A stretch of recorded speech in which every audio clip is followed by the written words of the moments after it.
Good evening, everybody. I have a text for reading at the start of the meeting now. Welcome to this meeting of Newcastle Lyme Borough Council's Finance and Performance Scrutiny Committee, which is a public meeting being recorded. We are being recorded for publication. Communications have been tested in the room. I'm reading this off the page. I don't know if it's true. I'm told communication has been tested. Recording will be available on the Borough Council's website. I would remind members to use their desktop microphone when invited to speak. Standards of behaviour for meetings apply as set out in Council standing orders. I welcome those in the public gallery today. I would ask that they follow any guidance and instruction given by me or my officers present. Mobile phones should be switched off or set to silent. There are no planned fire drills during this meeting. Fire exits are clearly marked. In the event of alarm activating, please follow directions by staff.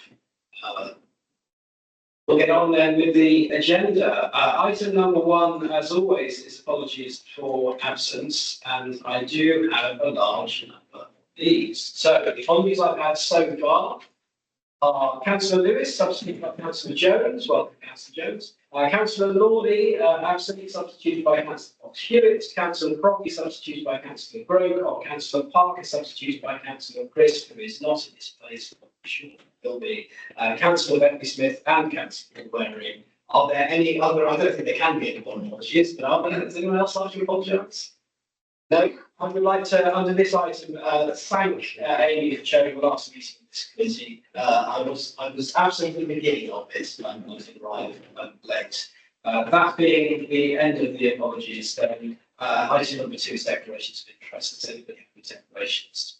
No declarations of interest. Item number 3 is the minutes of the previous meeting, which have been circulated. Can we agree those as accurate records? Yes. Item number 4 then, the first substantive item, medium-term financial strategy 2025-26 to 2029-30. Councillor Sweeney. Thank you, Chairman. This is the usual one of the meetings we have with the sort of the budget. The papers are here. They are. Part of that, the figures have changed the same as every year.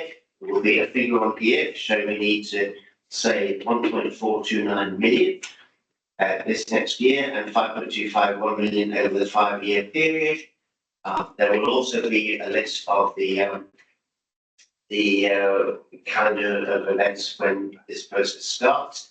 And on the final page, as ever, there is a list of the 1.429 million that we're going to save, and the places we need to save it. This is the same as every year as the start of the process.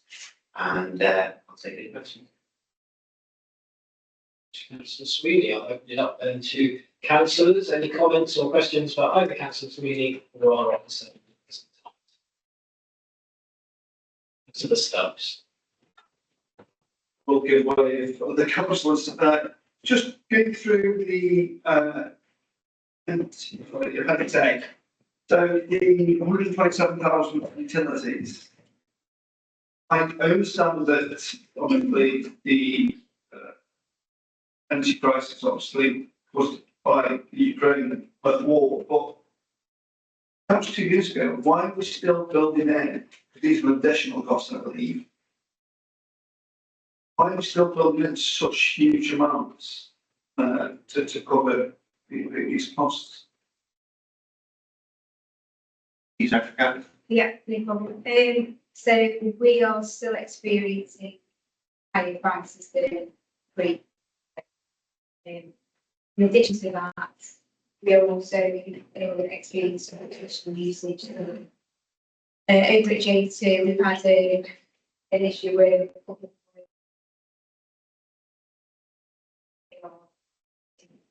energy previously. So it's mainly based on price, but it's something that there are extra usage as well. We haven't gone anywhere near back to those strategy as we all experience in it. We are impacted the same here as well.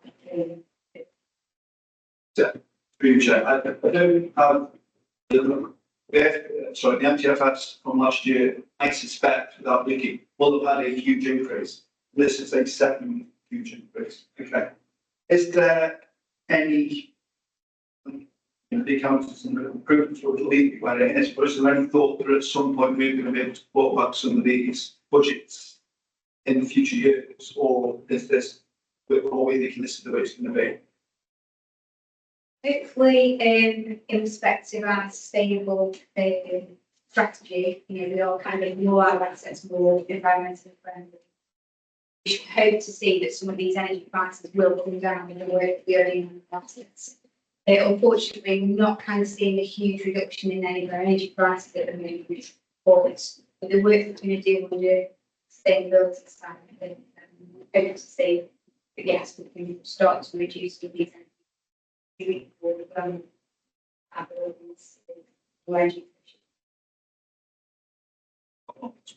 Anybody else wants to ask anything? Firstly, welcome to councillors on board, Chris, who went through. Councillor Stubbs, if you'd like to ask a second question, then I'll bring in, I think I saw Councillor Jones after that.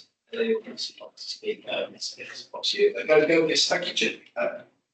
One thing that I've picked up as well, and again, I've just made sure that I understand this right. Is there an additional £476,000 worth of borrowing costs being built into this?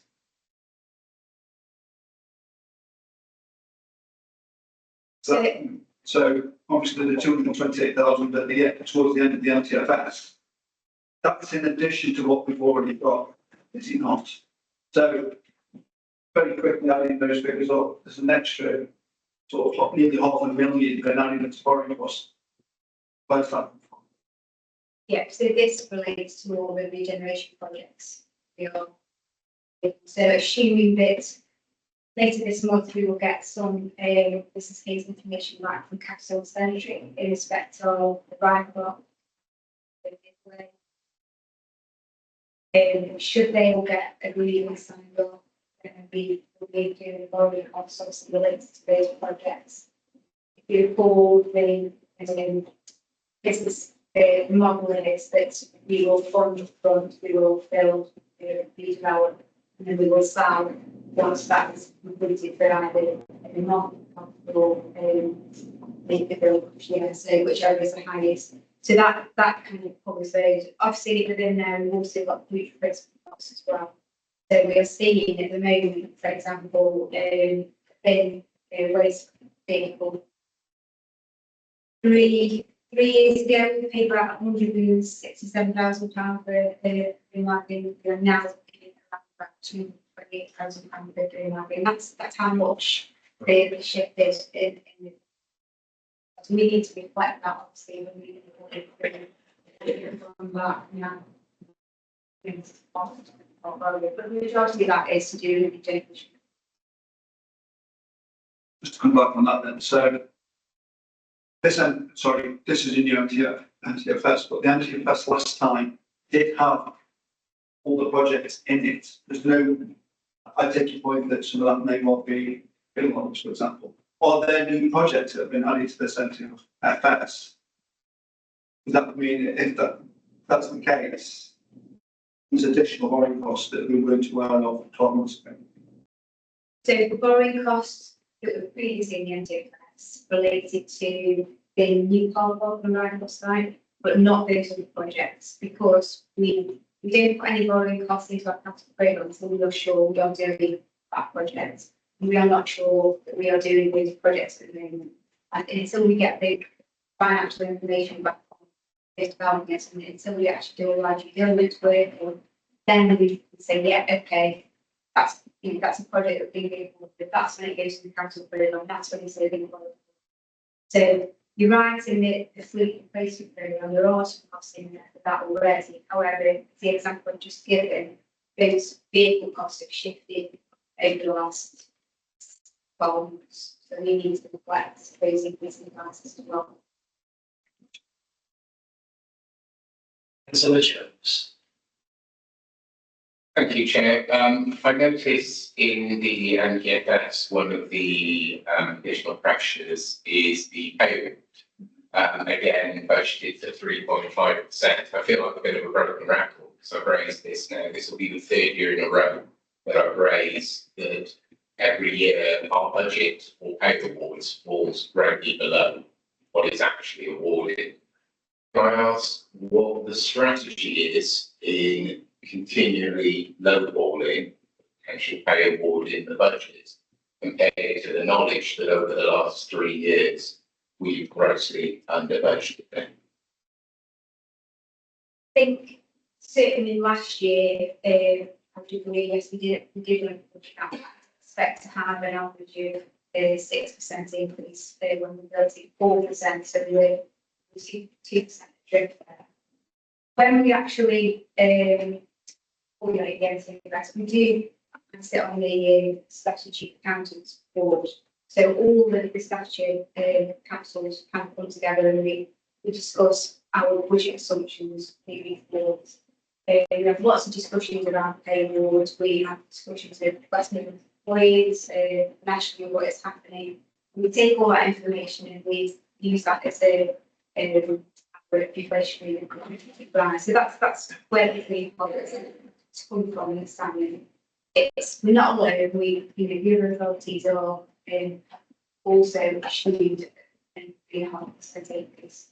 At the moment, there's the £1,290 offer on the table, which hasn't been accepted yet. So the unions have accepted. It's still one of the unions that's still it's one of us with that.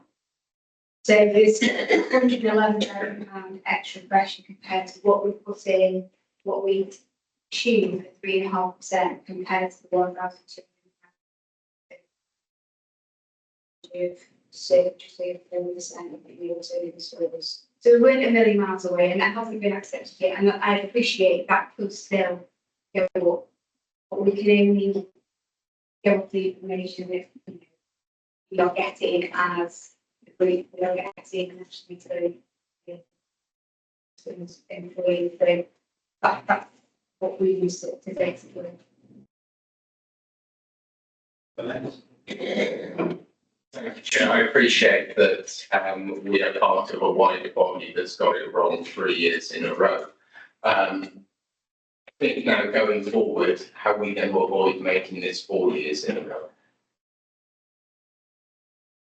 Again, we can only base our assumptions on the information that we are aware of. Obviously, we've got the autumn budget coming up at the end of October. The information that we get from there will also help us model around with anything that's moving.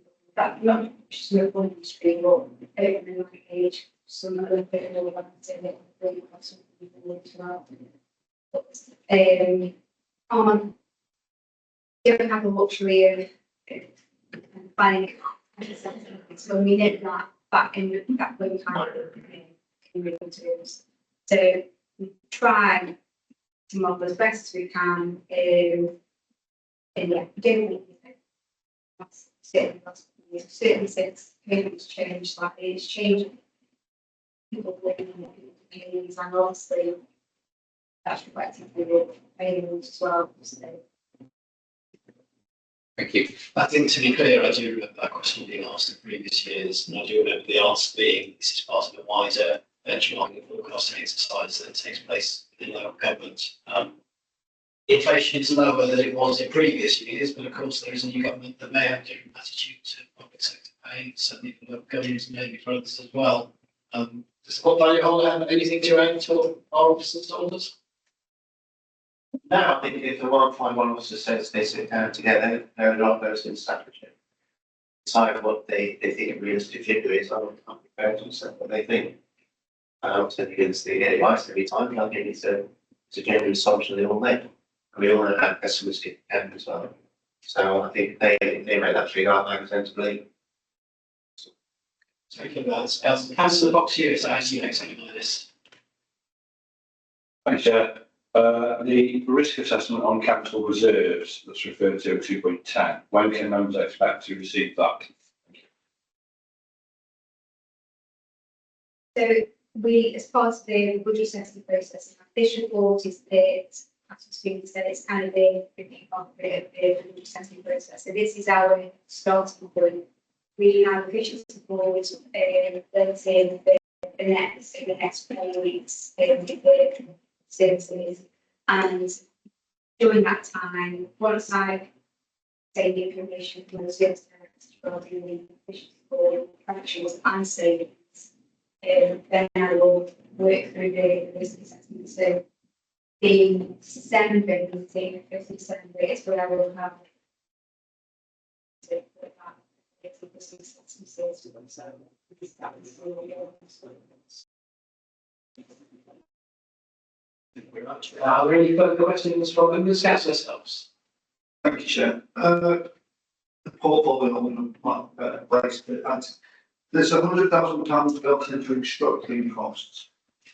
And then what departments will that be spent?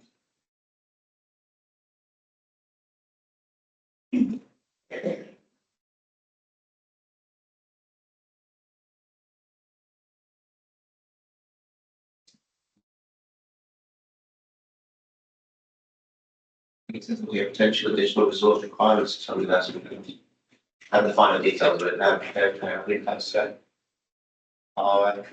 we get that detail? So I'm going to say we're going to need £100,000 for restructuring costs, and then nobody can answer what the restructuring is. Okay.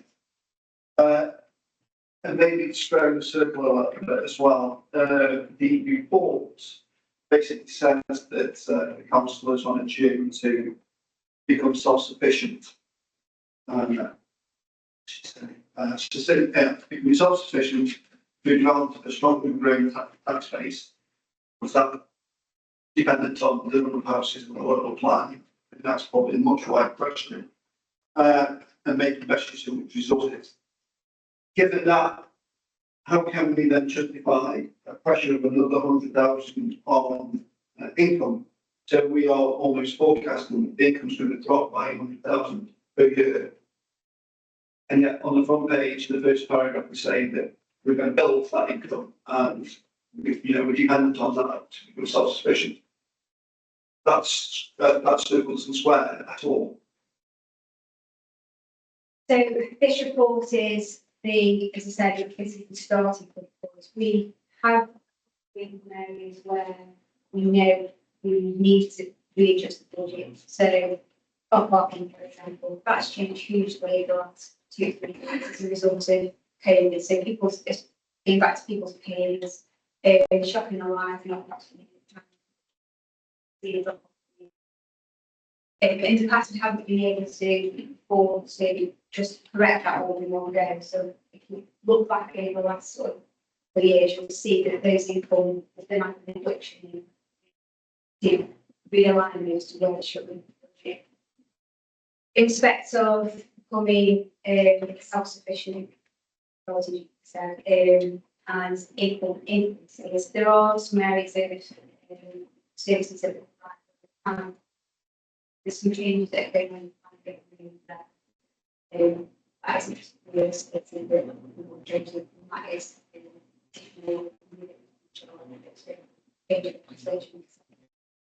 commercialisation, we've talked about this in the last couple of years, is something that we are pushing. Obviously, reduction of government funding in the last few years, we need to find ways of how we can generate knowledge, and we're exploring what that means in commercialisation. So that's part of where we are.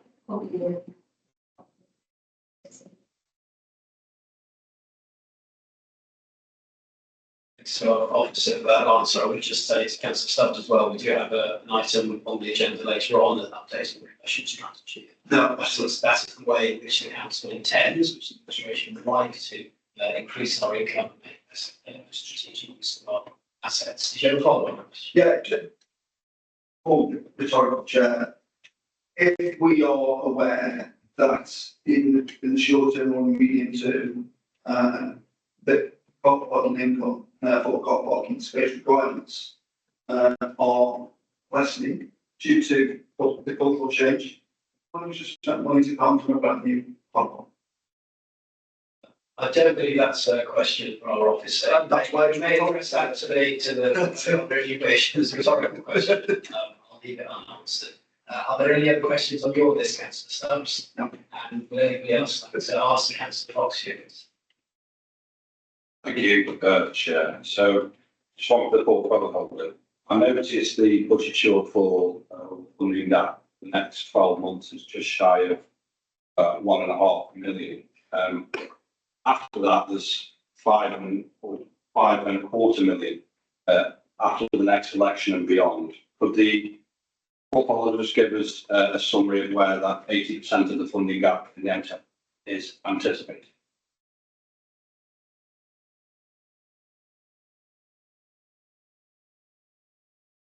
The just as it is now, we don't make it. Let's say again.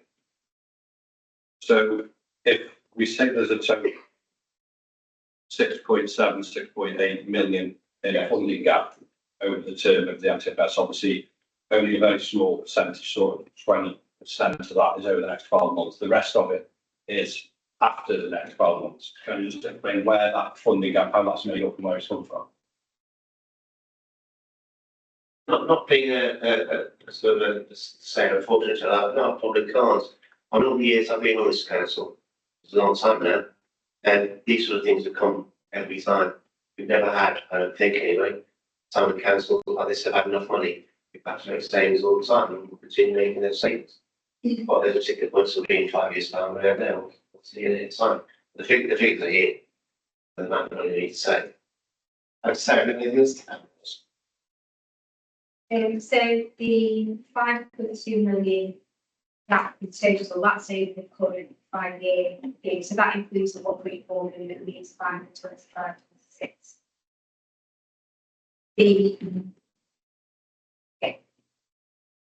That's for the current 5-year. In respect to the question, what's making those pressures up? And why it's deferred? Well, majority of it is awards, as you can see, it's like 5 years on appendix A, there's large chunks of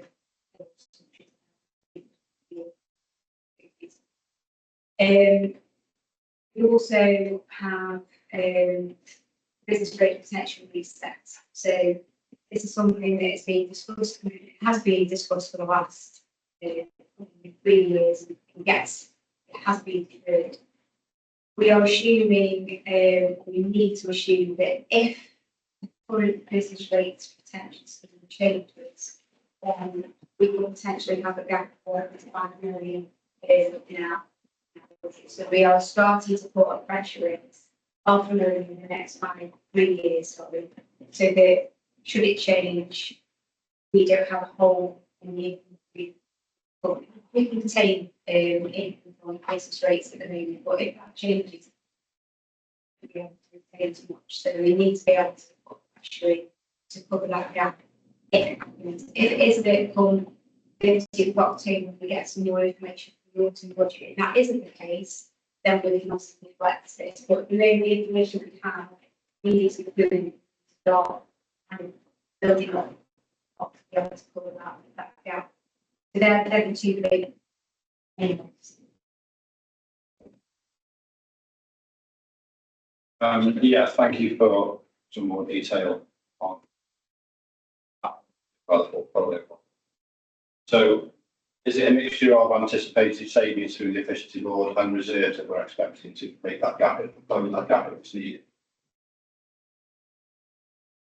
Yes.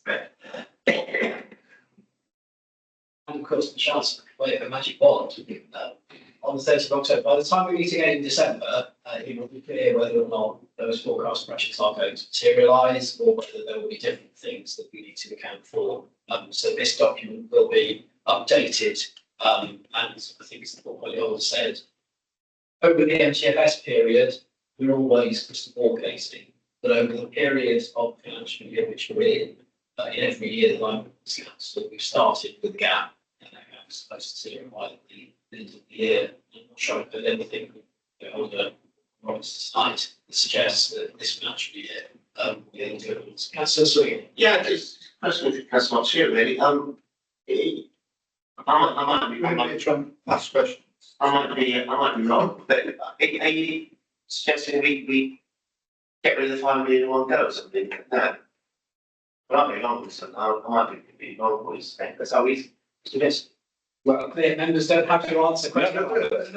I'm actually great. I mean, if a portfolio holder wants to make way and allow us to do that, in an illustration, then we'll gladly take that on. It was merely a case of to understand the financial cycle, how it's been arrived at, how we're going to get there, and you know, what the pressures are and why they seem to be that loaded. But there's an explanation, thankfully, the officers given there that's put some additional clarity. Excellent. Would anyone else like to contribute on that point, or indeed on any other? In that case, we'll close the item. As an officer and portfolio holder, much more work than that. There'll be an opportunity generally at our meeting in December to talk about anything that was thrown up. There may be a specific report depending on if anything radical comes down the line. Item number 5 then is our regular report, financial and performance review. This one covers the first quarter of the financial year that we're in at the moment. As usual, I will draw attention to the red indicators as we come to them. If anyone wants to ask about any of the indicators, they can do. But before we do that, are there any questions on the report or comments to make? Councillor Stubbs. Thank you, Chair. There's a throwaway line in the report that basically says, at the end of Q1, all savings have been achieved. What were the savings? It doesn't make any, it just says, you know, it says what the budget is for the whole year of savings. It says we've achieved them, but there's no sort of breakdown of what those things actually were and how they were achieved. So if that's something that we can explore. What the actual breakdown of all the savings was, what? Yeah. What things like that. It's, if you look at the finance appendices, which appendices there, Yeah. 3.4, the table which states the savings in there, the 2.6. 2692, is that the? Yeah. Okay. Thank you.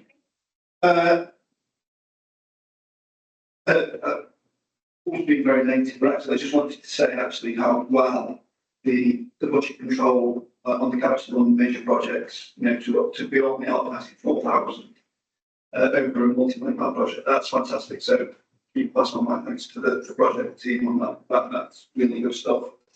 I'm going to pick up I've got a lot of questions regarding the group town deal, but I'll pick that up on the town deal. Thank you, Chair. Councillor Jones. Thank you, Chair.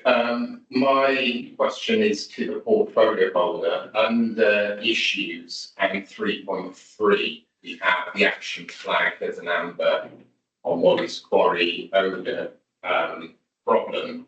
And on here it says that the council is awaiting permission from the Secretary of State. I understand that that permission has been granted by the new Secretary of State to undertake legal proceedings. Is the portfolio holder confident that we have enough money within the budget to undertake those legal proceedings? Ask Councillor Sweet to answer, just so Councillor Jones is aware. I do know that the Wallace Quarry issue generally belongs to they did discuss it very recently. It did ask actual questions with Councillor Sweet.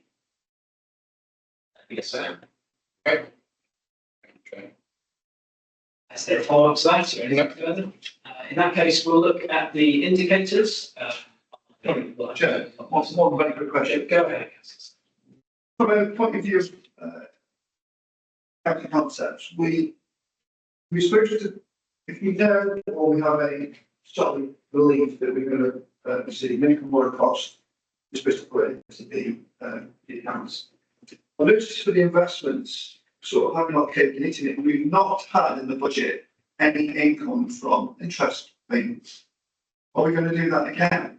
Because if you look at, I know we've moved on from the last item, but again, there's going to be significant income sitting in our bank accounts that will provide significant income, interest payments that are not in the budget. And, you know, here, I think you talked about a sum of money, six-figure amount of money. And it's just seen as a gain, but actually, I don't think it's a gain. We should have known that was coming. Yeah, so irrespectively, interest payments, interest receivables, so the interest we get out from the we have actually forecasts which forecast as and when you need to spend that and each actually would spend that.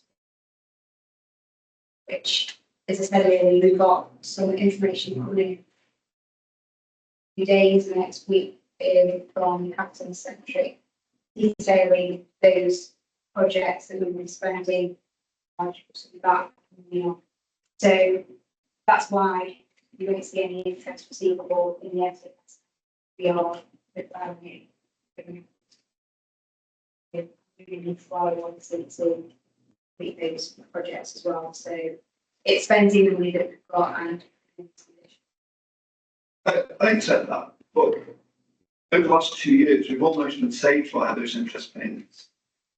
And yet they were never mentioned anywhere in the budgets. We knew they were coming. Were they just squirreled away at the back of the sofa? That's what it feels like, because we knew they were coming. Yeah, we've chosen not to put them in the budgets or even in the MTFS. But we know they're coming, and we know that I wouldn't mind if they were small amounts of money, but it's 6 figures. There's a substantial amount of money that we are, and it's almost like, oh, we'll just put that there because we'll use that for a rainy day, and that's not how we're supposed to account. and that is what we've been doing. So, we should appreciate regeneration projects.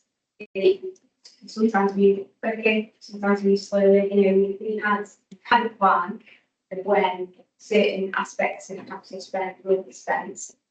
Various different reasons, whether it's been because of higher interest rates or these or whatever happened in the last couple of years. There's been volatility in that area.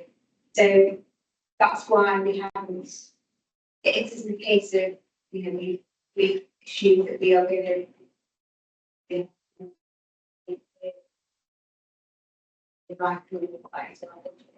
it's because we have planned it out before we spend here. Things change, so it shifts, and then that's why we haven't seen it.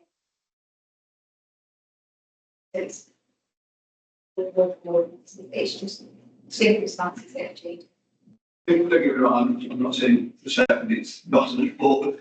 What I'm saying is that, for example, we're looking forward to the Kisher Town deal. The car park at the station and the hub, the likelihood of them being finished within the next 12 months or somewhere between Sliven and North. So we know that we're not going to spend that capital money that's in the bank account. So we therefore know this income. I'm saying I think we should be showing that somewhere, even if it's a prudent amount, even if it's a small amount, that should be built into the budget. And this particular report, the NTFS particular, that is just pressures that we're looking at. I mean, so we'll into the savings part. So in December, that's when you start seeing savings, and that's when you be interested if there's anything available for it. So to be absolutely clear, that money, those industries we're receiving, I'm sure are very welcome, but our officer's answer to us has been very clear. Everything has been declared transparently and in accordance with accounting practice. So I'm sure if there are future changes that it will be possible if you ask questions about that in the future. I have Councillor Jones and then Councillor Fox-Hewitt. Councillor Jones first. Thank you, Chair. I have a question for you. It's a procedural question. I have a question I'd like to ask on Appendix A of the report. I'm quite happy to ask that question at the relevant point, but I feel that you're going to move on to the next item. Yeah, we've straightened this into Appendix A already, but yeah, questions on the report and Appendix A, and then Appendix B, which is the sheet diagrams. Which is I ask it now. Please, yeah, go for your Appendix A. So the question is to the cabinet member under 4.4 of that report. There is a table outlining 3.286 million in sales. You realise over the year. Wonder if the portfolio holder could outline what those assets are and how much of that has yet to be realised. Has yet to be realised, rather than yet to be realised. I think the half was obviously right supply from the supply. We had a quite a handsome check from the pure energy site. That's it. And the other part, so I don't know, I'll pass to Sarah if you know more future details. Yes, there are a couple of sites and their names skating at the moment, what they're seeing support. So if you did find out, you know, it's great. Can't be able to Prudent that if you could circulate that to all members of the committee, copy them into the answer. So you get an answer, a breakdown of that figure in Appendix A. Of course, our council's greatest asset is its members. We are priceless. General follow-up, sorry, Councillor Foxhew. Councillor Foxhew. Oh, very brief, by the way. Oh, okay, sorry, yes, apologies, Andrew. Councillor Jones. So I realised that I'm not aware of where the asset sales from council are reported to. I sit across on this scrutiny committee as a substitute on a number of occasions and haven't seen those reports of asset sales come to this committee. I've not seen them come to economic development and scrutiny, and I've also not seen them come to council. And as far as I'm aware, they're not also being presented to cabinet, the list of assets that have been sold.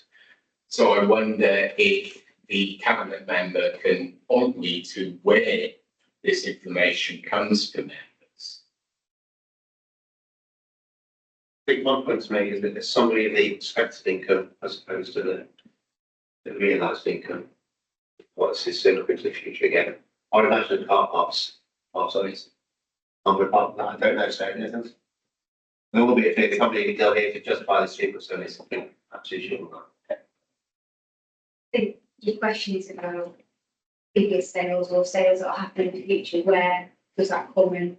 Just transparency that on. So it would be, perhaps it would be this committee. We usually have a table that says we are expecting to achieve 3.26 million. We have actually achieved 2.75 million. We don't tend to say what those assets are and how much we receive for them, just for charity uses. We can have a separate report that we also obviously statements from council at the end of the year. Also, statements from council, it's detailed, so and basically it's scientific. Okay, thank you very much. Councillor Foxhew. Thanks, Chair. It's just a question on obviously interest rates and borrowing rates have been subject, as has been said, to much volatility over the last 18 months. With regards to the previously discussed, there's an amount of additional borrowing that's occurred. But the proposal saying what is the interest rate that the public loan board has come down to?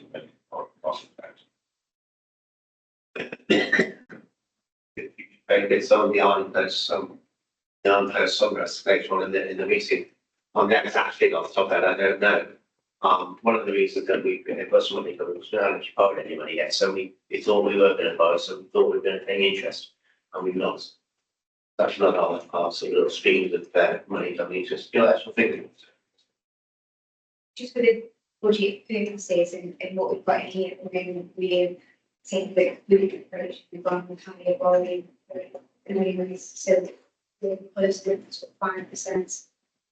Obviously, as months progress and we hope we're seeing straight that just seeing obviously it's probably down slightly just because we're some more away from the interest rates which are still in so we've gone with higher and about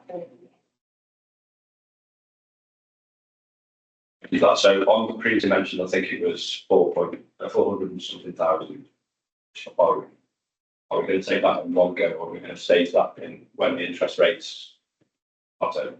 yeah, so as and when we need to borrow is when we'll borrow. So we won't just borrow 25 million more in one go, it'll be 10 million for this project, it'll be fine. And it, as and when, so the interest rates for all the projects will be different. Hopefully, that way down, over the years, but, it's as and when. And that's sort of advice we just mind the bricks on. Any further questions? We'll move on to the indicators. If you want to pick out an indicator for more discussion, you're very welcome to do so, but I will jump through the red ones first of all, as we tend to do. The first red indicator is the percentage of stage 1 complaints processed in time being 20 working days. The target is 85, current state is 83.33, but the numbers of this looks to be quite low. That target is probably volatile, but it's still miss it. Councillor Sweet, do you have an answer? Yeah, things are now on track, and I've been for a number of months. In the course of June, it was on track. It was April and May that was slightly off, with 2 in April that went over the targets. Both actually complaints, and 1 in May, which is a complex planning matter. As the chairman says, there's such small numbers that anything on late kick the figures out. Any comments on that from members? No, we can move on then to the next one. It is 2.6 percentage of complainants informed within the required timescales of any action to take alleged breaches of planning control. Portfolio holder is in the room, but he's not part of the meeting, so you may not address questions to Councillor P. You may not be curtain. But do you have? Does the portfolio holder who is answering questions tonight have a comment to make on this? Thank you, Chairman. Notes off the office. In addition to the normal stream of cases that are reported, which need to be investigated, we have had some complex cases to deal with, which take up time, take up more resources that we have available. Whilst we have a dedicated officer, we rely use all the services of some of our planning officers, and of course, one of our SPOs is on maternity leave, which hasn't helped speed the process. That's not one else. Thank you. This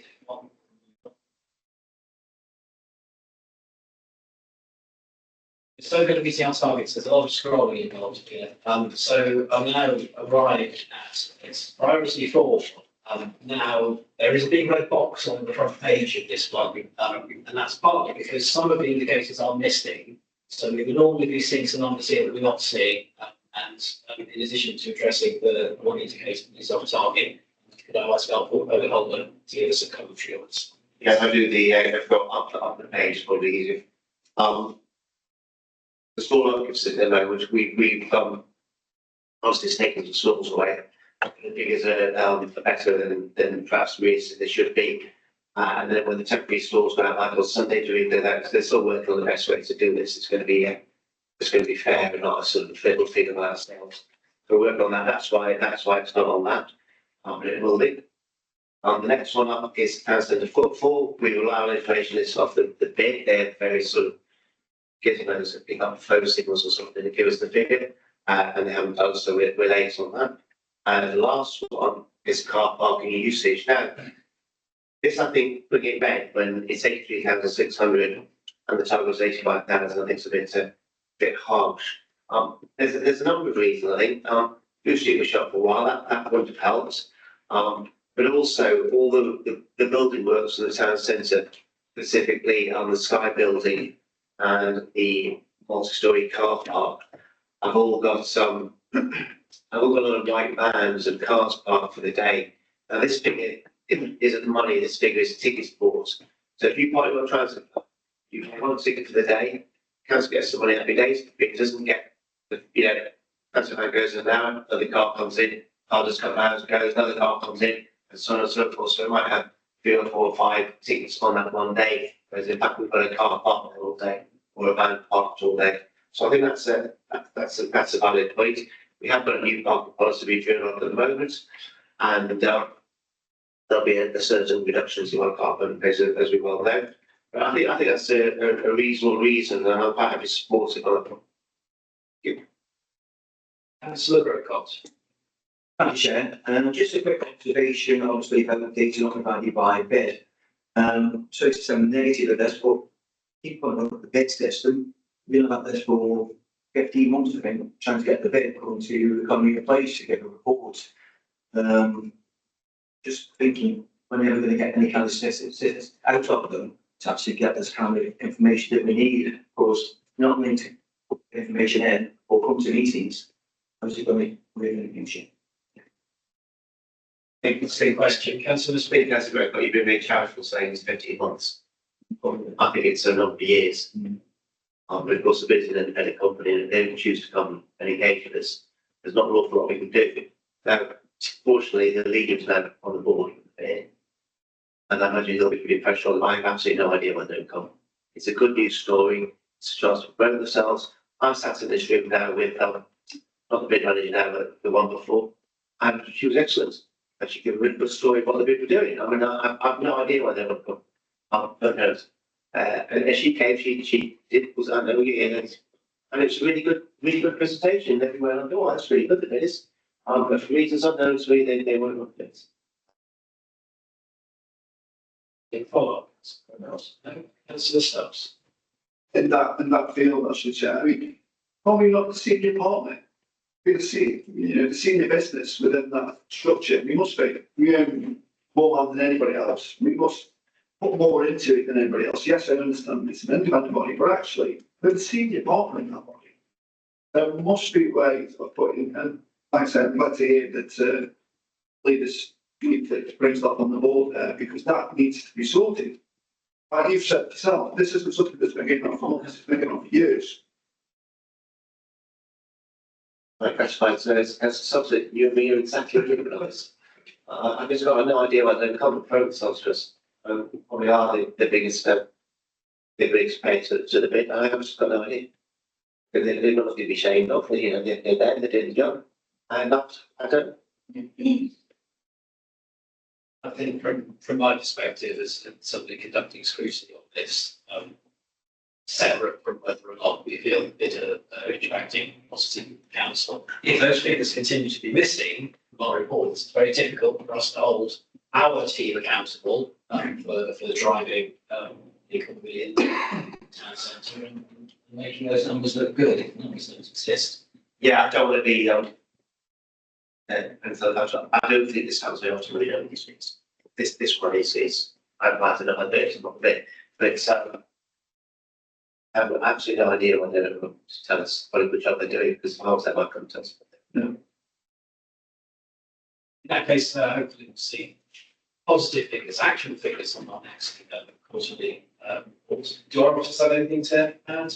If not, we will move on. Those are all the indicators that I wanted to highlight. Councillor Stubbs, would you like to pick another one, or is this a follow-up? No, this is a fresh one. So, thank you, Chair. I mean, page 4, ID 1.13, which is the average number of days per employee to sit. I believe that we'll probably get some more answers on a later report we've needed. But I'm reading the commentary that the number of long-term sick has fallen, which is great. But all of a sudden there's a spike in short term. Is there anything in particular we can put our finger on that what's caused that short term spike within this quarter? Put that to our officer, Georgie, if you're happy to answer that one. Yeah, I don't have the actual stats and everything, you know, I do recall the opposite last week. And summertime, children's holidays, activities that happen, also we do tend to usually lead to a short term spike in sickness. So it is expected, and it's understandable.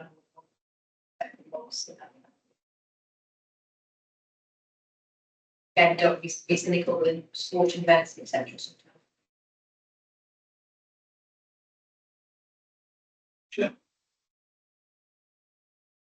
Fevers.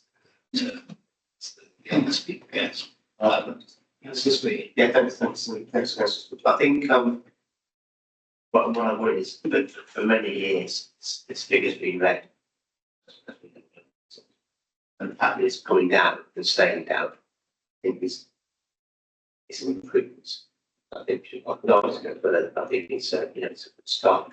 I can remember 15 years ago, big on you, and it was the same situation then. So I think getting better is better than it was. Any follow-up on that one? Any further questions on the indicators? If not, we'll close that then. And we'll move on to item number 6, which is the commercial strategy update that I mentioned before, to introduce the item so this week. The commercial strategy, the started this would come to this committee twice a year. Commercial strategy, 24, the original was adopted in October 2019, and we all know what happened in 2019. And put us on the back seat. I think there's various different things written about here, which I won't go through them, because I'm sure everybody can read them as well. I think the most interesting one for me is that the town of Lyon money is paying for some industrial units on which these was its downtown department. Going on there. I went to London a couple of weeks ago, and there's nothing to do with the Borough Council. The county council using town of Lyon money. We've got some industrial units there, and when you look at the portfolio stuff that we've rented out for like 3% empty, something like that. So this is where this is still going to be had. These things on the it's 33%. But there's other points which we mentioned. As we mentioned, this is our annual report, so it'll come back to us again and again, so that people keep seeing it. Are there any questions or comments on that at the present time? Councillor Stubbs. Thank you, Chair. For the portfolio holder, item 2.2.5, which is Chatham Valley. It mentions that the opportunities for the council developing business on there have come to an end. But you expand on why that deal has fallen through. Now I understand that there may well be sensibilities about it, but I think one sentence is probably keeping a little bit of truth away from the councils.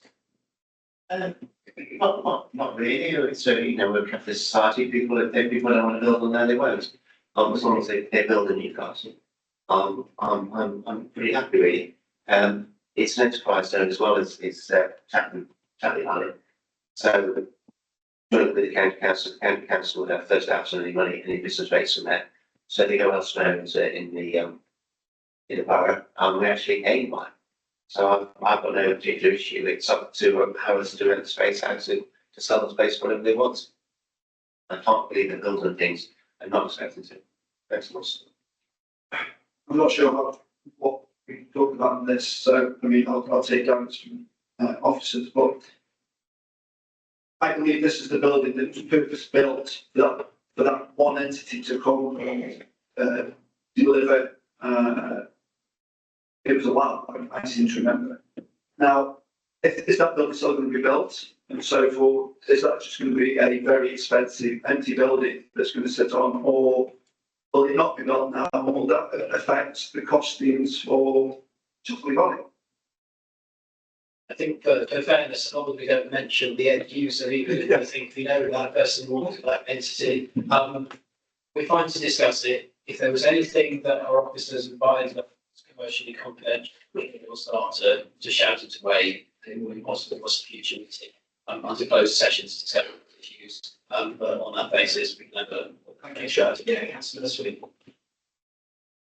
I think Harrods the builders for it, so they're taking the risk and they're selling the property. We were hoping to go in departure of another business going there. That's not gone, but the business is still coming to Newcastle. I haven't really got anything else to add to that. It's a part of business, and they'll do what they want to do. That's capitalism. That's the way it works. I can't tell them where they're going to build. You know, in the town. I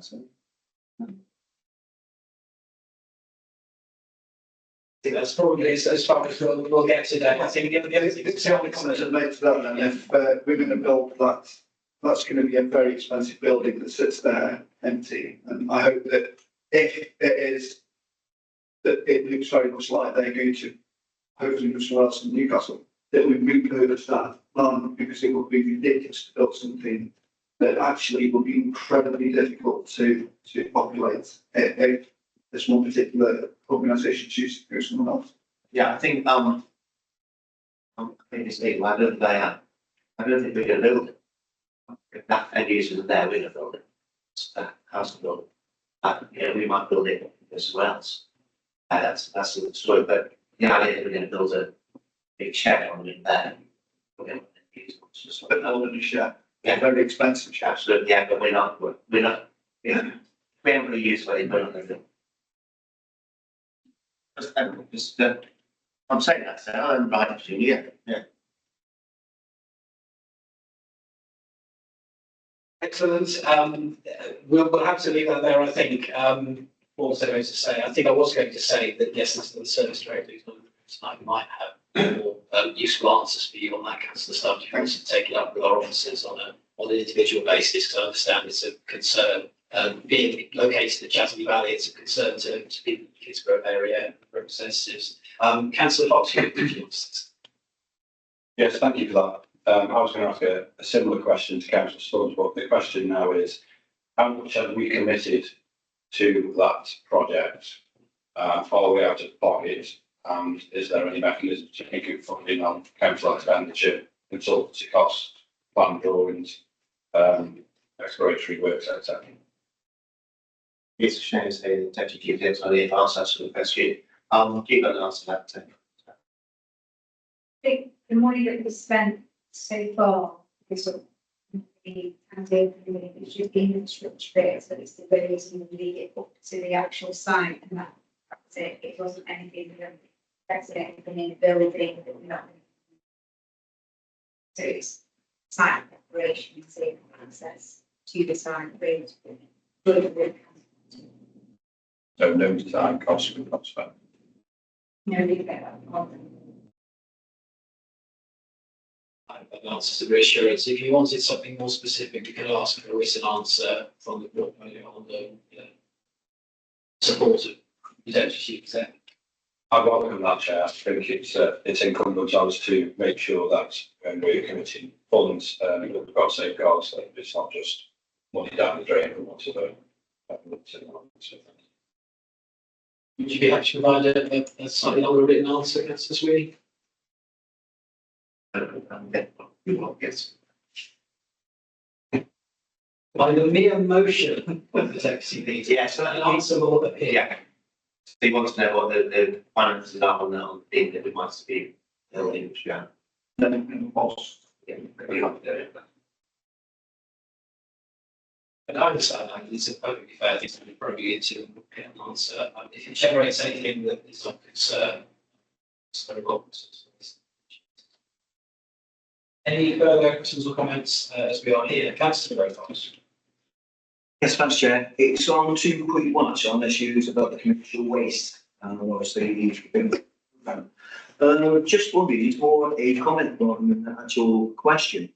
Looking at different waste disposal companies, obviously in the community centre, our costs are quite significantly higher, quite honestly. Are we going to increase that? And our prices are actually higher than other ones, because obviously people are driven by actual financial constraints. Try and No, I think basically that's good. I say we charge too much for it. But I've been trying to say that we charge too much for release the service with it. So I think, any comments on that also? I know the Students Directive for Environmental Sustainability. Obviously, the change in legislation in March next year is quite a bit of we can have to collect the sample elements as well, and it's not just the standard waste that it could be that we get some more information on the next meeting. Yeah, but just going back to that, Chair, it's just based on basically the price that been given by an external company or the cost of heating. So obviously you're going to be driven by that very well. So that's something you need to look at. I think the authorities sometimes struggle to get this to plan our costs. spend the rest of the year on going down. There are some very uncharitable things I could say. Our competitors in that field, the waste industry, as we know from the recent debate in Parliament initiated by the MP for Newcastle, is riddled with certain issues. But we as an operator in that particular sphere, I'm sure our officers have heard what you said. Are there any further questions or comments? Got to leave. That's okay. Councillor Hall, thank you very much for coming. Councillor Bryan, were you wanting to say something? No. No. In that case, we'll move on. Thank you very much for the update, and we'll have another update on the commercial strategy. It is important because, as you raised tonight, maximising our income streams is important in terms of meeting our budget requirements. Item number 7 is the town deal and future house bridge fund update. Again, it's one that comes back periodically. Councillor Sweeney. The pleasure of being there, sort of place rather than someone much for the English. I'll just go through certain things.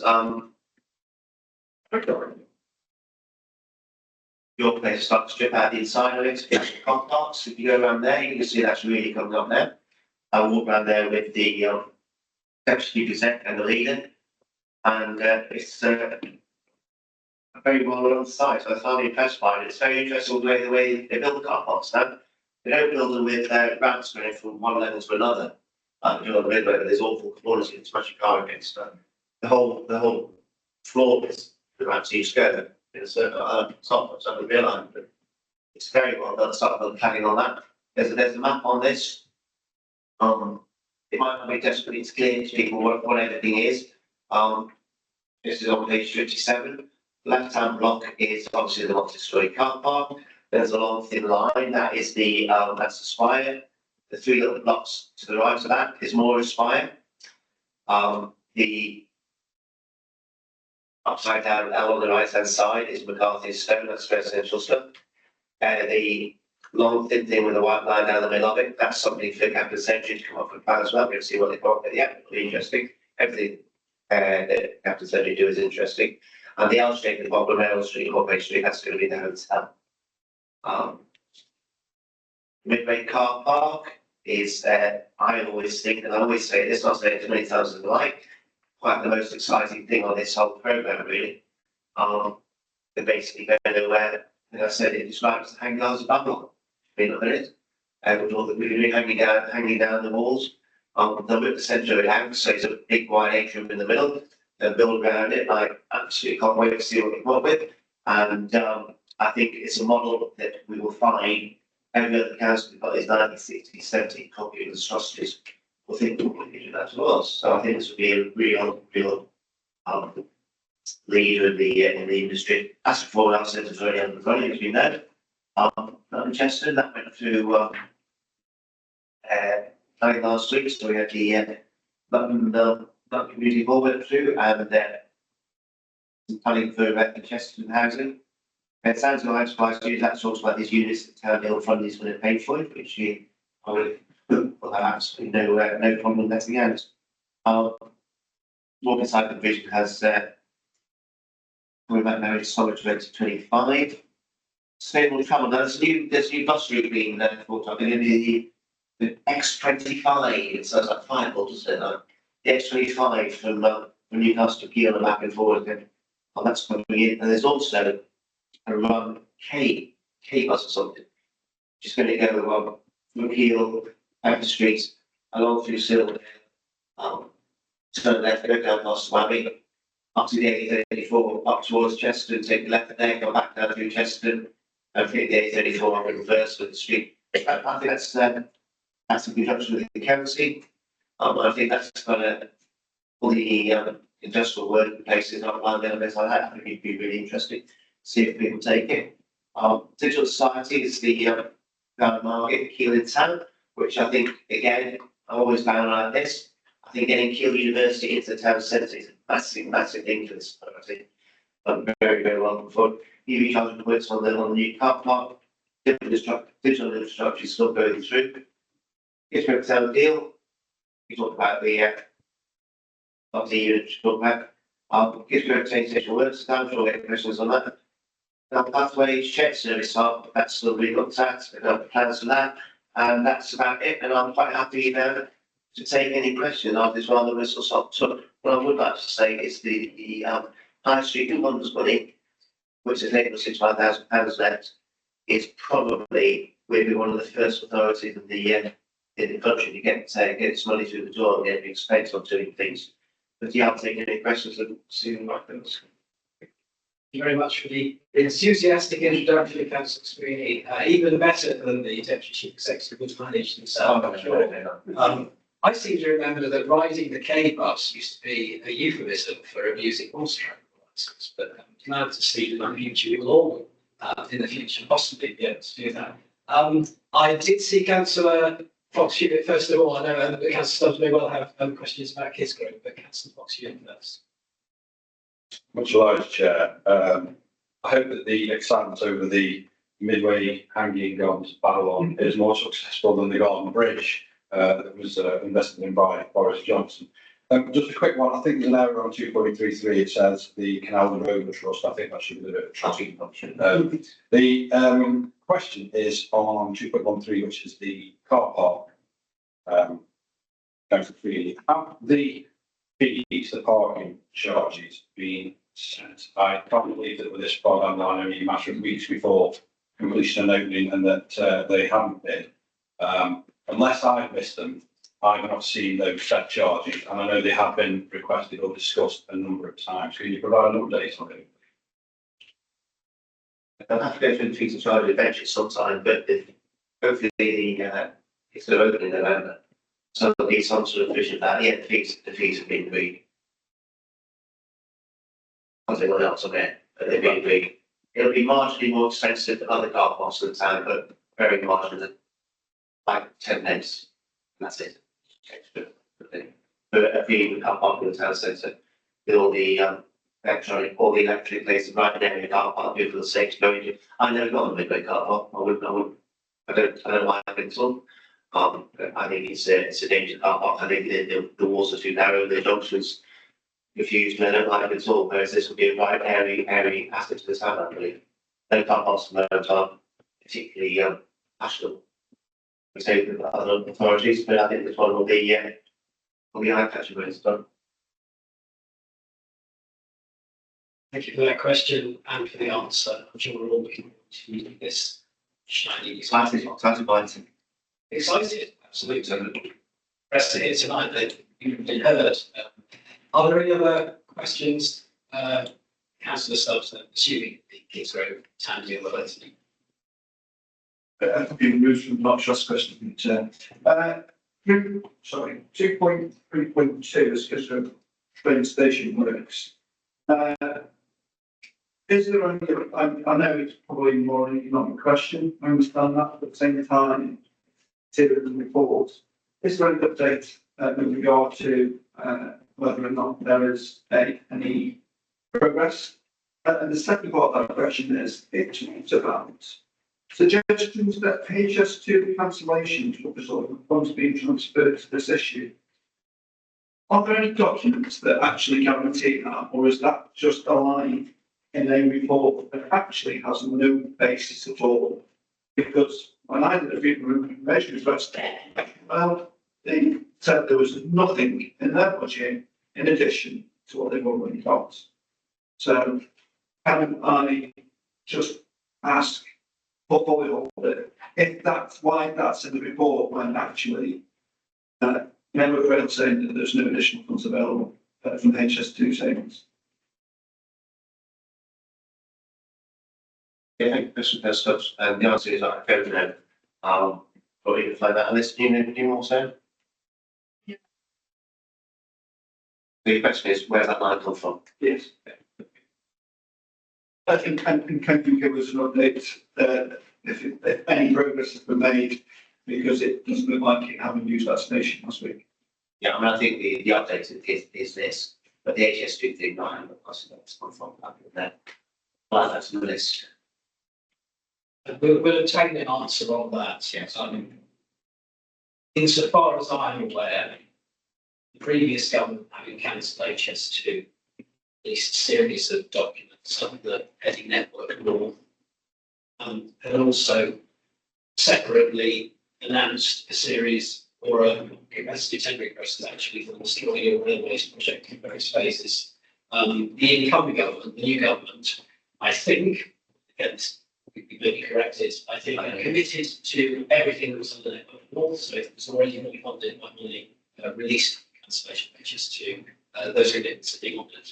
Anything else, including restoring the railways, and including other projects that have been in the air at the time of change of government, are up for review on an individual basis. So it will very much be the transport that we'll be able to say if there's been a change to that. But in terms of getting answers to the question, they've gone from the deputies.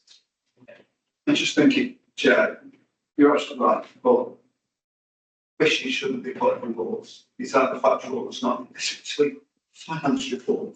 You know, we operate under much stricter rules than most, and that perhaps shouldn't be there. Just moving on, I'm looking at the budget for the Newcastle town deal.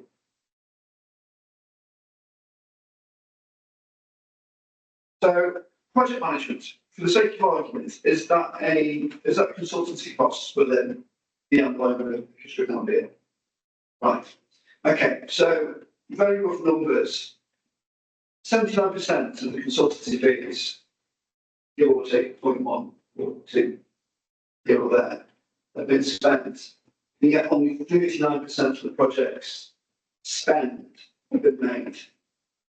Given the fact that the biggest project has had less than 1% spent on it, a £6 million project, is there going to be enough money in that project management budget to support a £6 million project? Because the spend today suggests it's nowhere near enough. And if not, where's the additional money going to come from? Is it going to come from the £6 million budget for the centre, or is it additional funding that this council wants to find? The majority of that spend within project management is before the project starts, and if you always has business cases for each individual project, which part is fed into in about 100 pages per business case. They're really huge, and it details what the scheme was, who was involved, financial aspects, how it's going to work, what the outcomes are going to be. So they were quite expensive pieces of work. So that's where the majority of stuff. Within each individual project, there are costs for additional project management or advisory pieces of work within it. So we find within individual areas, so the shared service hub, which you mentioned, £6 million, there'll be some ones in there like that as well as the teams. So that's Because my point is, there's £142,000 left in that budget, and there's what's just under £10 million worth of project left to do. No project in history, and I know you're saying there are small amounts within each envelope, and I accept that. No project in history has delivered a £10 million project for £142,000 worth of construction costs. It's never happened. Never will, and especially local government. So I think that's something that I'm going to be looking at very closely over the next 3, 6, 12 months, because I think that's a real area of concern. I'm pleased to see that the enhancements are out to tender. That's great, but I still think there's a lot of costs in there that we're probably not showing. just come back on that as well. As I've previously said, there are other partners involved with lots of these projects who are putting their own funding in as well, which would be their own project management, their own advisors. We as a council are accountable for the government funding these pots of money.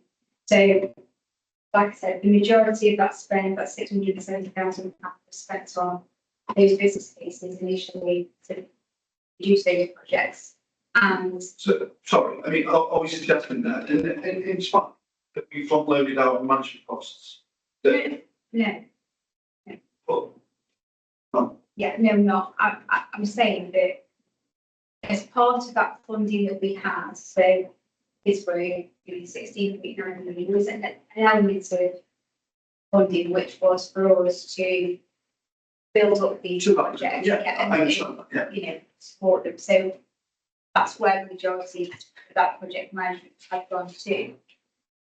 Like I said before, within those funding streams, there is elements of funding still in there to oversee these projects as they move forward, to carry on working with those partners that they've signed up to deliver these. Because they have a vested interest in these as well. But Newcastle, as a council, we are the accountable body for that 16.9 million that's coming. So yes, we've still got to you guys, but there are elements within those. No, I understand that. Yeah.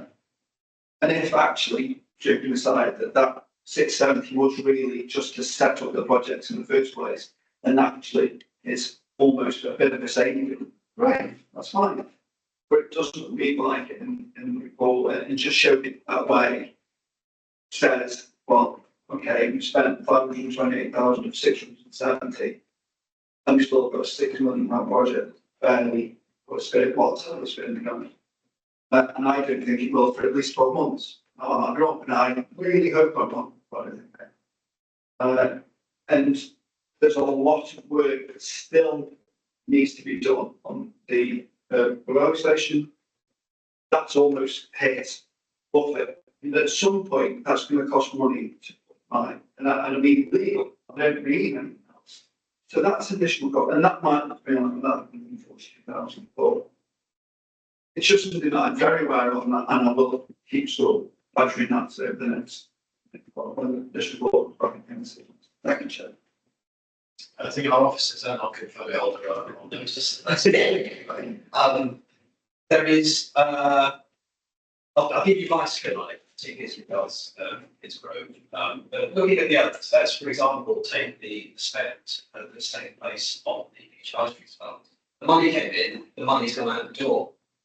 We're happy because our projects are progressing. Our commercial partners, Capital Centric, Burns as well, love us because we push the money towards them, we get the projects delivered. And in Kidsborough, the problem hasn't been commercial partners, it's been massive public sector partners, which perhaps are as lethargic as we believe public sector partners to be, anecdotally.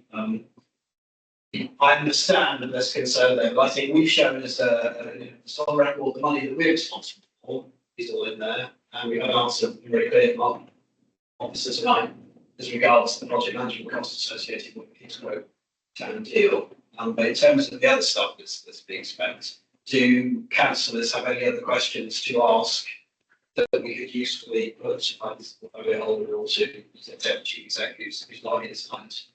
Because this, at this end of it, this is what we're responsible for. We're accountable to getting spending it.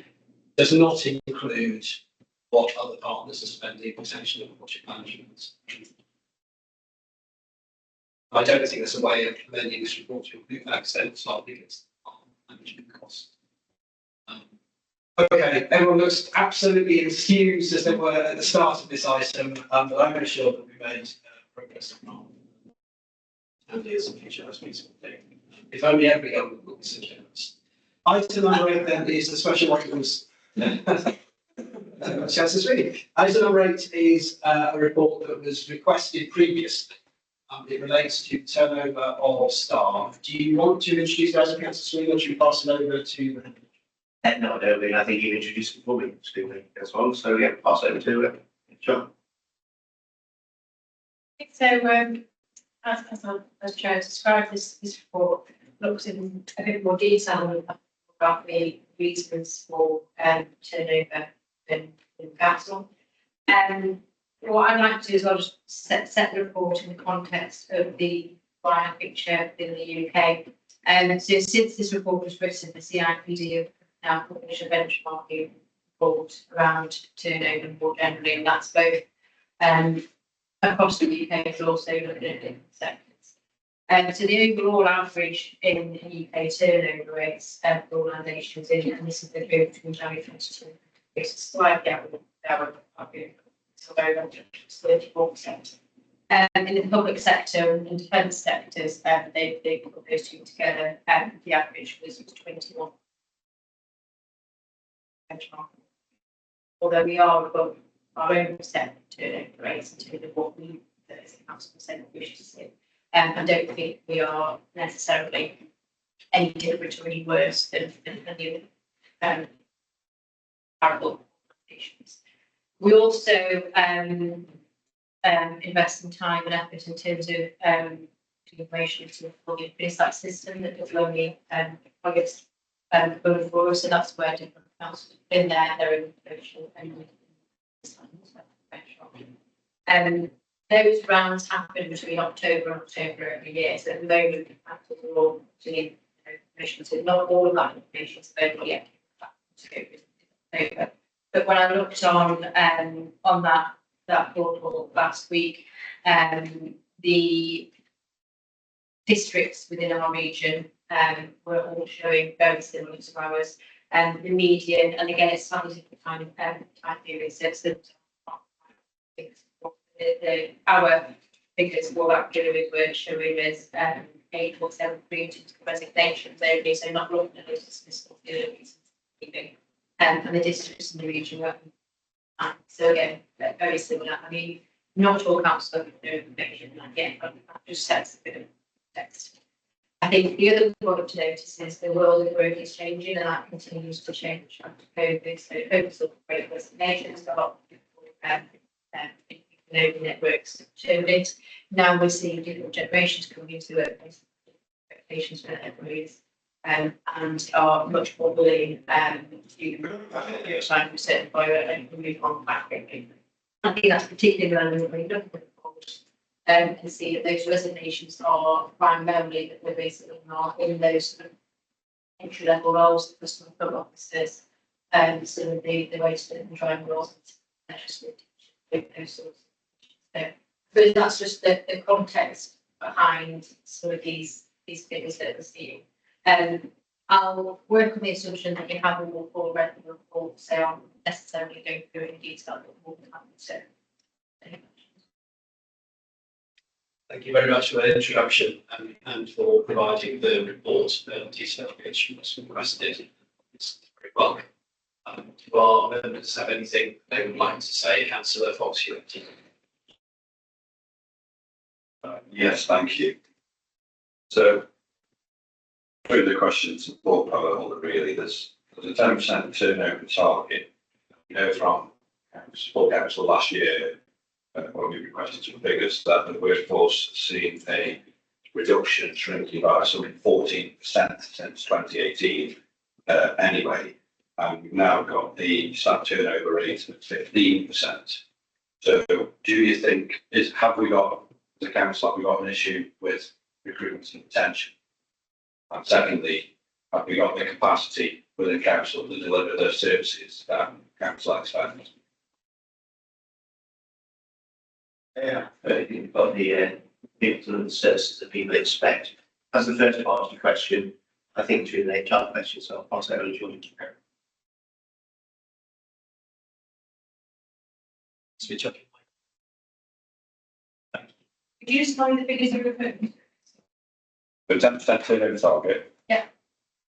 Know from some questions that we submitted in FOIs last year, 2013, that since 2018, the workforce has shrunk by 14% at council, and we've got 15% turnover, 15.2% turnover rate at the minute. So the question is, do we have a recruitment and retention issue at council? And have we got the capacity across council to deliver the services that council and residents expect? Okay. In terms of the reduction in workforce, I don't think we're still seeing that. That's probably 2 or 3 sexual numbers. This is last year, as of last year. 18%. 14% reduction from 2018 to last year. Right, okay. Within that 6-year period. So I'm not sure at which points in that period you've seen that reduction happen. What I'm certainly saying is over the past couple of years, we're not seeing that. So service structures have been relatively static. This turnover tells us the exits, what it doesn't tell us is the people. And as somebody leaves the council, there will always be a review of citizen CLT and citizen votes to be and I think, you know, it's very rare that request is denied, but we might see a change in post or a different grade in that post or a different approvals. And that's part of the efficiency of them saying it's about actually best practice what we do in houses, so it's in there. So I think, you know, that's a positive thing. I don't think we're seeing those massive changes in headcount and I'd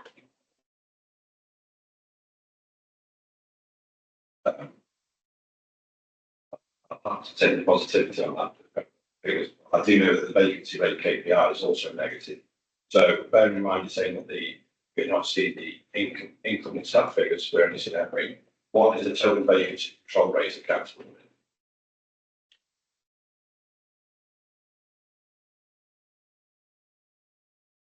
Go ahead, councillor. Yeah, thank you, Councillor Foster. I think when we took over the council a couple of years ago, we found quite a lot of vacancies in this authority. Specifically, I think of elections for one, and then it's asked for that. And then we set our stall out to recruit staff into those positions, which we did. I think very successfully, and I imagine we've seen excellent now. So we did that. But we also brought in the Royal Council approach. For initial outlay of like 1.2 million, we save this council over £1 million every year to sort things like this out. So I think you can say somehow that, you know, we might be lax or not have enough staff or anything. I think it's the first thing we did. Is to fill the gaps. The previous administration used staff not being there, vacant posts to help to balance the budget. And we haven't done that. I think we've done a pretty good job on this budget. I'll allow councillor Fox to come back on that before I go on to you.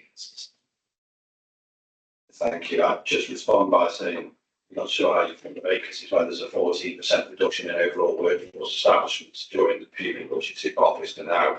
But with regards to the vacancies and saying you've done a good job over them, just heard that we don't know what the figures are. So unless you've got some figures that the head of HR hasn't, then I don't know how you can come to that conclusion.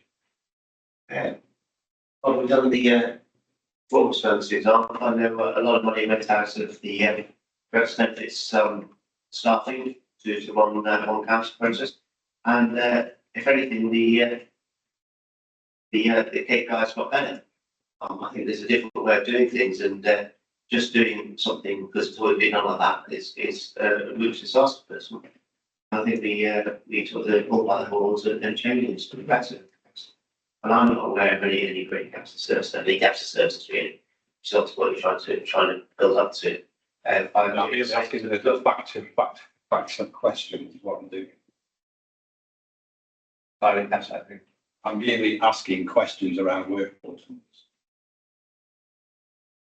Sorry, just for the record, your microphone is not on. You're really asking. I do apologise, Chair, quite right. I was really asking around vacancy control figures and establishment figures. I'm not making any narrative. Other people can do that, can't we? Excellent. That concludes that discussion. Extremely cordial as it was. Councillor Stubbs. Well, in that sort of genre, Chair, you've one of the things in the report mentions that the number of people that are failing their review has increased because there's been a change in the way that we as a council have recruited. But it's obviously failed because more and more people are failing their 6 monthly review. So is that where is the problem there? Is that a flaw in our recruitment? Is that a flaw in, dare I say, the officers that are interviewing are employing the wrong people? But the numbers are very clear. The numbers have gone up. The number of people that are failing their 6 monthly review, or their probationary period, has gone up. There's a reason for that. But what is that reason? perhaps it's because we have very high standards in this authority. I don't know what reasons, but I'll ask, So one question at a time, you've asked a question, councillor Stubbs, we will get an answer, we just have the portfolio holder, we'll ask our officer to give. It's not true that the reason for those terms of probation is to change. What we are saying is we have high expectations and supporting managers and teams to identify those difficulties and those circumstances where people aren't meeting the quite basic requirements of goals. And this is things like people being asked for without reason, so not very simple stuff. I think previously the organisation might have been that lack of confidence in terms of actually how to handle the situations. Almost letting them slide and actually build a foundation. So I think it is an increased adherence to actually what we expect for the services that we deliver. And the fact that, previously those people might have come in past their operations actually had more long-term to maintaining the attitudes, behaviours, etc. that we expect and actually running the what we're not saying is that we don't give people chances. There's a process within that 6 months that gives people, I don't expect this. There's an induction program that's over that 6 months. So it's not strike, but it's overview and we've had those discussions and we have this high expectation to try and buying for real. What we haven't seen that before, we are seeing now. I accept all of that, but I've heard high standards and high expectations. We're not talking about long-term staff here that are being leading the organisation through disciplinaries. We're talking about people that have been in the building 6 months or less. So there's a responsibility. This isn't weeding out what's been done before. This is an immediate problem now. More people, says the report, are failing their probation. So why are they even in the building in the first place? We're not talking, it's very clear, it's talking about new staff that are not up to high standards, not up to what we want. Well, why were they employed in the first place then? If they're not up to the standard, then surely that is the responsibility of the recruiting officers to make sure that they are up to the standard. And yes, there'll always be the odd one, but this report is basically saying it's not the odd one, it's a problem that's developing.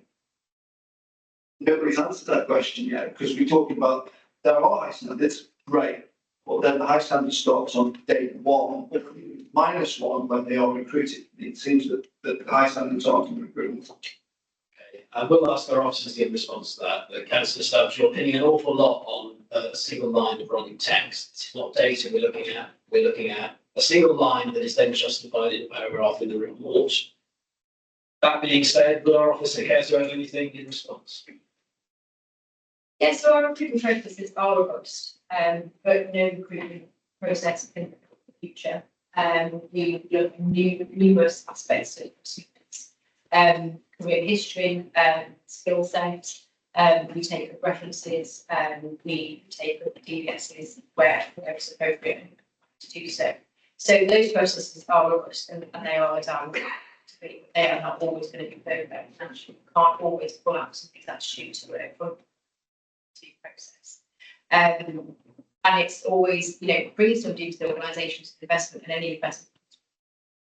I think that the point is we do have that.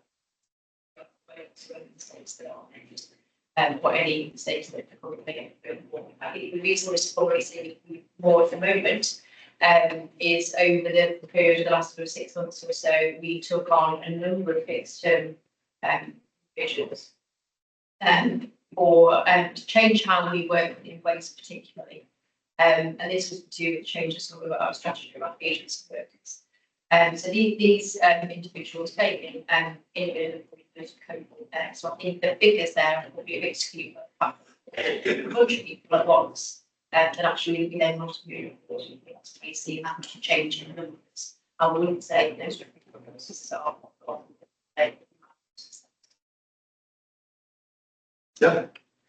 Thank you for the question and for the answer. Councillor Bryan, did you want to say something?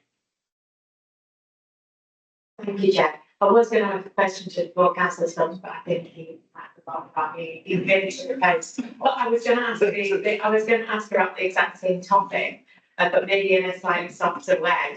I was going to ask more kind of the same point, but just what we were doing to amend our recruitment techniques to try and reduce the number. I know what we've just heard, and obviously we spoke about it now quite substantially.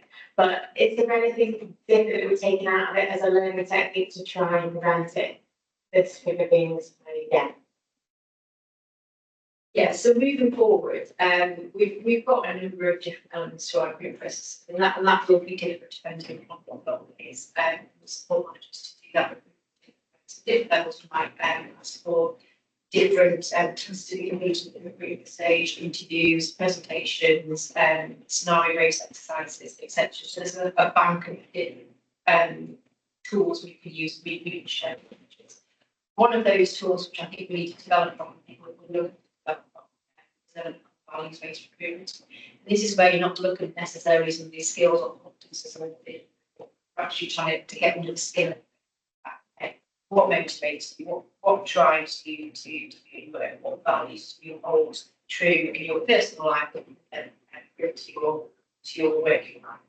And those are the things that help you predict actually will somebody work well within that team environment, will they actually have the respect for their colleagues, for their officers, members, residents, etc. that you'd expect. And do they basically live the values that we have set as an organisation? We want to and there are various different ways in which you can get that information. I think that's something that we need to to make sure actually those attitudes and behaviours and underpins really are very big. It's a bit more of a complex way than teams that just do that. That's The question and the softer answer. Here's where I stand on it. We are here not to manage staff, but we're here to hold the administration accountable for service delivery. And the report we had earlier, the indicators shows that by and large we're doing that. We are achieving that. So mention the department that councillors we referred to a moment ago in replying to Councillor Fox-Hewitt. When the present administration inherited this council, elections was a national scandal. There was gaps in that service. It led after the 2017 general election directly to the resignation of every senior officer and of the leader of this authority. And I don't believe that any of our departments are in that state now. And that is, I think, what the administration would say if we was put those questions to them. So if we are going to be measuring things and holding accountable, I'd much rather be looking at performance indicators and digging into why are these ones off track, than saying, oh, well, if our headcount's been reduced by 14% over 6 years, we must be 14% less good at running this council. I don't see that necessarily lines up. It's very possible through one council programme and other things, changing the way in which we work, for us to become more efficient, to do things better. So actually, regardless of the number of staff being smaller than it was 6 years ago, things are better at this council than they were 6 years ago. That's what the numbers are telling me. Councillor Fox-Hewitt.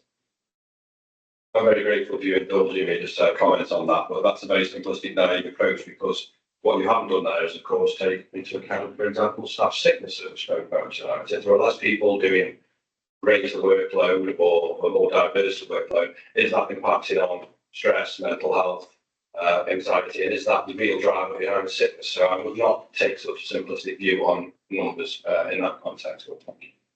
I completely accept the criticism. What I would say is we've had a very, very detailed report within the past 12 months about staff sickness absence. We have scrutinised into that.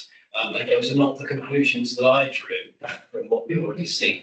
At a very base level, I think our officer referred at the very start of her opening remarks to a benchmarking exercise of the CIPD. And my question is going to be, if the average across local governments and defence, those are the two together, if the average is 20% and our turnover figure is 15%, Is 10% a very ambitious target? Is it one that we are hoping and expecting to meet, or will it be revised in the future? I think it is ambitious. I also think we need to be careful that we don't automatically assume that the low turnover rate is positive. I think having turnover with something is something I would support and review that target and see and how that's. And probably more of a question for the portfolio holder than the officer, but given that this varies hugely between service areas, so we've seen in the report that leisure, for example, has statistically a much higher turnover than office-based roles. Is having a single target for turnover helpful? Is it going to be very useful for us in the future to see more reports like this that give us more granular detail? Or is the administration satisfied that picking a number and aiming for it across the organisation is the right way to go?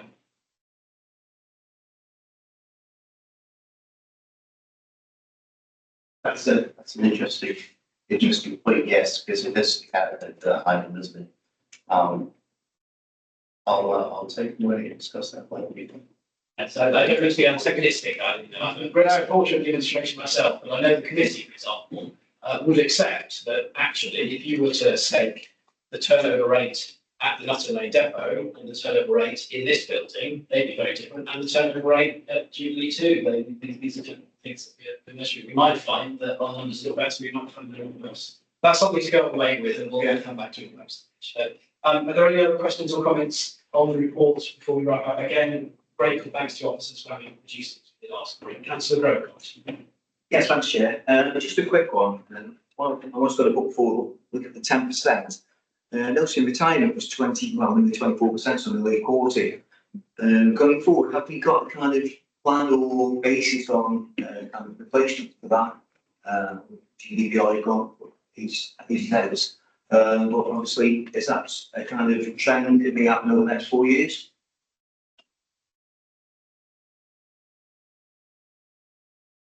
I'll just start off just my big on it. I think because it's such a good place to work, people work here for a long time.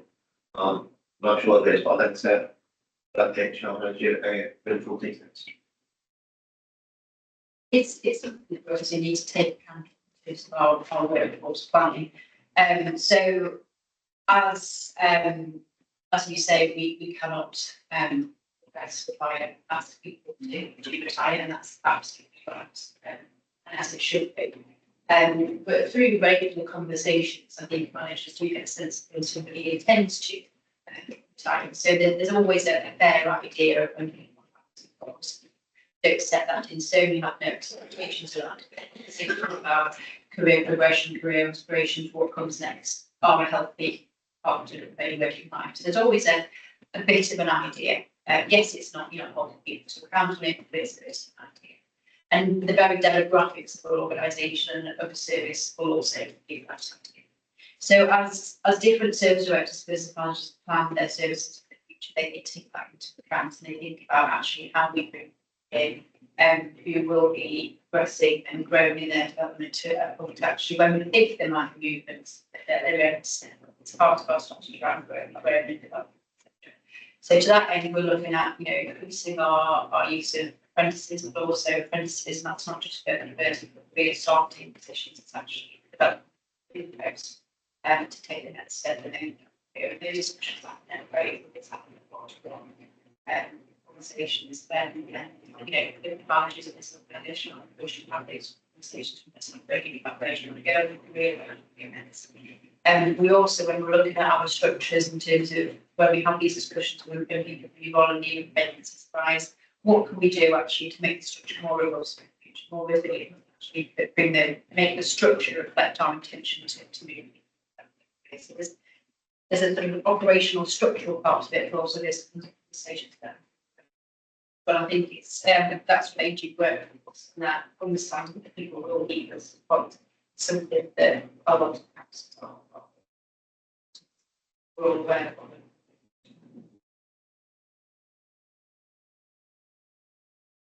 Thank you very much. Fantastic stuff. Good scrutiny. Item 9 is the work programme. I have, so on the work programme for our December meeting, we've got the Q2 performance report. At the beginning of budget scrutiny, starting again, we see the draft savings proposals for the next financial year. In addition to those two reports, I have spoken to the leader, and members will know that the One Council programme, which have been ongoing for a significant amount of time, has now come to an end. Officially ended, I think, in April. Its work is now complete. To this committee and to December Cabinet, we will receive a final report on what that process achieved. I know the headline is 1.179 billion in recurring annual savings for this authority going forward, which I think is an analog of success, but of course, members may wish to probe into those numbers. And it's also important that we see what legacy that programme has had, because the Scouts won't stop changing and innovating just because that programme is coming to an end. I know there will be further chapters, and therefore that report, which you go to Cabinet, I think 2 days before, which is us in December, will be one that it's interesting for us to receive. Are there any other items that people would like to see come forward for the work programme? Councillor Fox-Hewitt. Thank you, Chair. Just on that, on the report of One Council, is that going to incorporate any kind of staff survey on how they feel One Council project has gone over the period? Is that fully part of it? I think that's an excellent suggestion. It may in fact already be one that they are taking up. So I would certainly like to see input from staff in that. So absolutely, our officer would have heard that. Do you want to speak to that now, or should we take those? Certainly the intention is to get some staff stories in there. There was a specific staff survey. We are running our annual staff survey from next. That's a sort of separate point in there. We can include within the overall general staff survey some questions around. I can't imagine those out being made that. And so possibly some slides, but still the intention is to put some staff reflections, surveys, etc. in that. So yeah, there's a separate item, the staff survey in the future, but there will be staff stories in that One Council. So, to be frank, I don't think we can fully evaluate and scrutinise the sort of success and how we measure success without hearing from the people, the greatest asset of the council, the people involved, considering it's impacted on everything, hasn't it? On roles, on responsibilities, on career progression, on opportunities. One council is impacted on so many areas of council life. I think it would be a flawed exercise if it did not have a specific staff survey on that for which members to receive and consider. And I would like to move that proposal, please, Chair. Is the proposal then that you would like not to receive a report until it's possible to combine the outcome of One Council with the staff survey that's happening anyway? We don't have the authority to commission an additional staff survey, although our office has told us that there will be questions related to it in the annual staff survey. My view is, Chair, is that I would like to see the report as soon as it comes to Cabinet, which will be in December, and if you'd like to press it to a vote.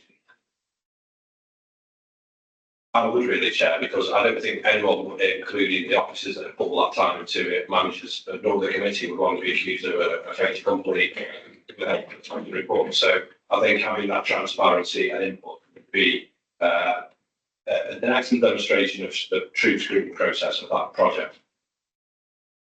Do you have a second for that?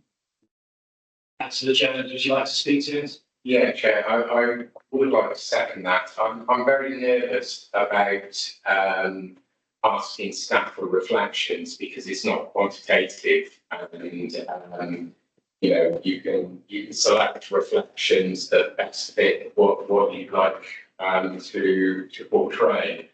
I think really something as big as this, the impact it will have had on staff, having been part of a similar process at Keele, which went through, of course, the One Keele process, we did have that quantified staff data when we evaluated the success of that program. So I will second.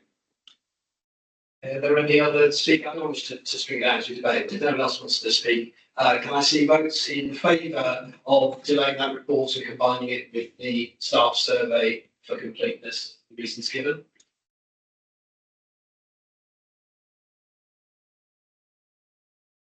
And then that's carried given the number of hands that I can see. In that case, we won't receive a report in December. I have every expectation that the report will go to Cabinet anyway, so we'll be able to read it, and that this committee in the future will receive either that report or an amended version of it, and something in terms of the report related to the active staff survey. If those two things can be combined, that would be fantastic. If not, and I appreciate that we have to work to do that, then we'll receive them both as a single item. So both of the outcome of this year's staff survey with relevant questions and the report that will still be going to Cabinet in December about the outcome of the programme and its legacy. So are there any other items then for the December meeting? Otherwise it will just be those two items. I think that's probably fine. And then obviously when we come around to our March meeting, there will be more budget scrutiny that we might have agenda. Okay, that concludes all of the items that are substantive on our agenda. Items I might be given no notice to any public questions, and the sole member of the public is shaking his head. Budget business, I've had no notice of any business. Date of the next meeting will be Thursday. Look forward to seeing you there. Thank you very much. Thank